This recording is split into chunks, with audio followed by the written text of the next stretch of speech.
Hey guys, Mark with Damascus Enterprises here. So we've netted your pond for the fall. Should look something like this. You've got your green stakes, your net, black twine.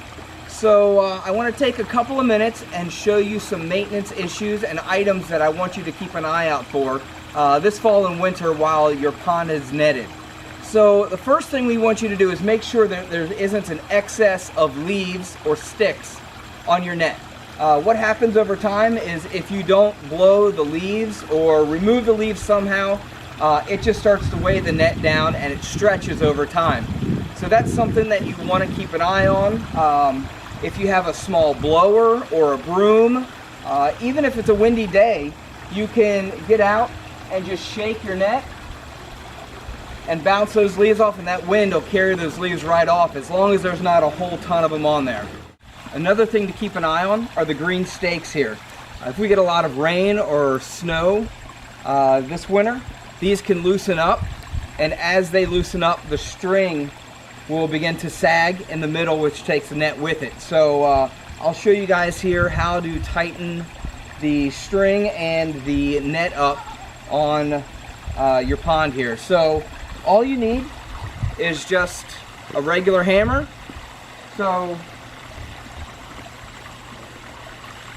as you may be able to see here, we've got a string that's kind of hanging down here. So all you have to do is pull the stake back that's loose. As you can see, this one's a little loose. And you just want to hammer that stake back in place, and you can see the string is nice and tight again. So that's one way to tighten the string if they begin to sag into the pond.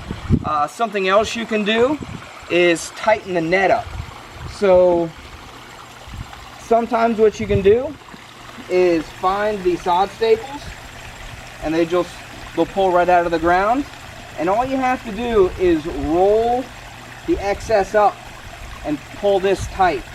And once you've done that, just stick the sod staple right back in the ground, and it'll hold that net nice and tight.